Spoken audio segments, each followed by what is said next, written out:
We are going to be reading solar and lunar eclipses. So you can either scroll down and read it along with me on your computer, or you can go over to the science drawer and grab one solar and lunar eclipses from there. So we're going to be reading this together. You need to read it out loud with me and do it as many times until you feel like you can read it back to me.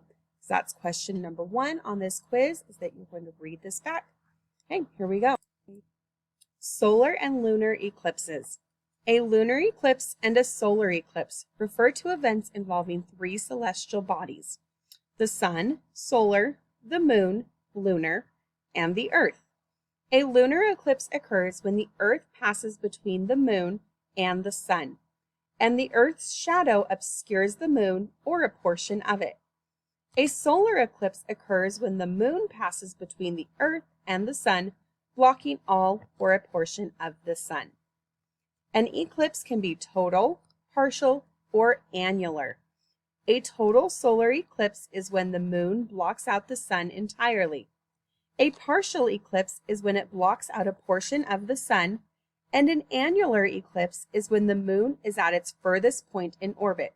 It will not cover the sun completely. That's when you can see a thin ring of light emerging from the outside rim of the moon. A lunar eclipse occurs at night, and a solar eclipse occurs during the day. There are only certain times when either of them can occur.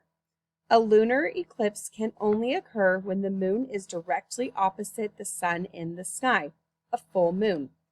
Even though there is a full moon each month, obviously a lunar eclipse does not occur monthly because the sun isn't exactly in line with the earth and the moon. The moon's orbit is tilted 5 degrees more than that of the earth. Otherwise, we would see a lunar eclipse each month. It is quite safe to watch a lunar eclipse with the naked eye, while watching a solar eclipse without eyewear protection can seriously damage your eyesight. A solar eclipse has always had a deeper effect on humans than a lunar eclipse. This is because only a small percentage of the population are in its path. People travel around the world to view solar eclipses.